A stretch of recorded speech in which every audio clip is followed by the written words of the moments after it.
1.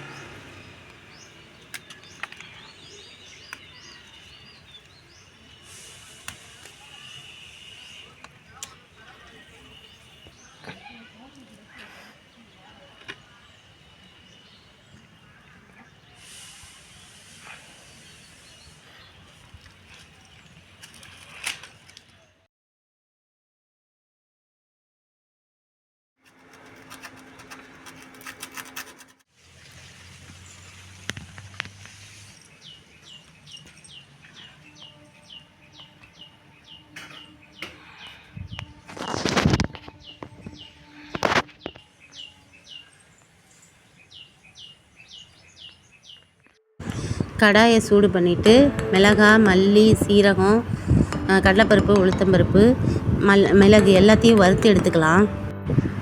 திருப்பி அதே கடாயை சூடு பண்ணிவிட்டு அதில் எண்ணெய் ஊற்றி வெங்காயம், தக்காளி பழம், மற்ற எல்லா என்னென்ன காய்கறி தேவையோ அதை எல்லாத்தையும் போட்டு வதக்கி எடுத்துக்கலாம். லேசாக தண்ணியை ஊற்றி அதை கொதிக்க வச்சுக்கலாம், வேக வச்சுக்கலாம். காய்கறி உப்பு கொஞ்சம் ஆட் பண்ணிக்குவோம். 1 ஸ்பூன் மஞ்சத்தூள் ஆட் பண்ணிக்கலாம்.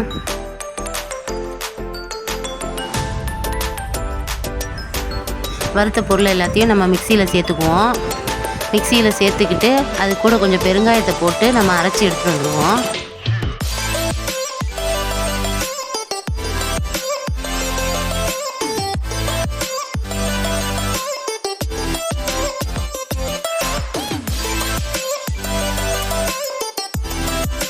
இது கூடவே கொஞ்சோண்டு மஞ்சத்தூளும் சேர்த்து அரைச்சி எடுத்துட்டு வந்துடுவோம்.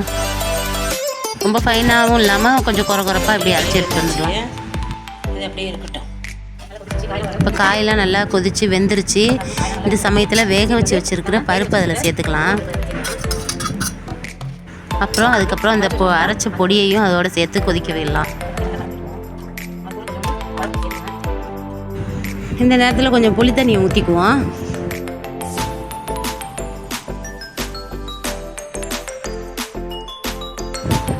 நல்லா குழம்பு கொதி வந்துருச்சு. இப்போ வந்து தேங்காயும் ஜீரகமும் அரைச்சி வச்சோம் இல்லையா, அதை வந்து குழம்போடு சேர்த்துக்கலாம். இப்போ நம்ம வந்து சாம்பாரை தாளிச்சுக்குவோம். எண்ணெய் ஊற்றிட்டேன். அதில் ஒரு 3 காஞ்ச மிளகாய், கடுகு, சீரகம், வெந்தயம்,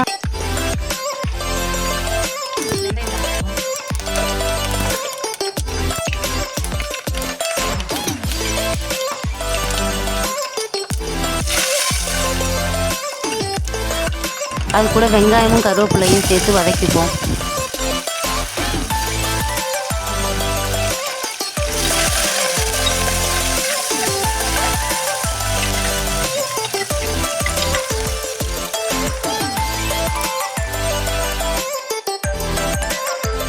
தாளிச்சதை இப்போ வந்து நம்ம குழம்புல சேர்த்துக்கலாம்.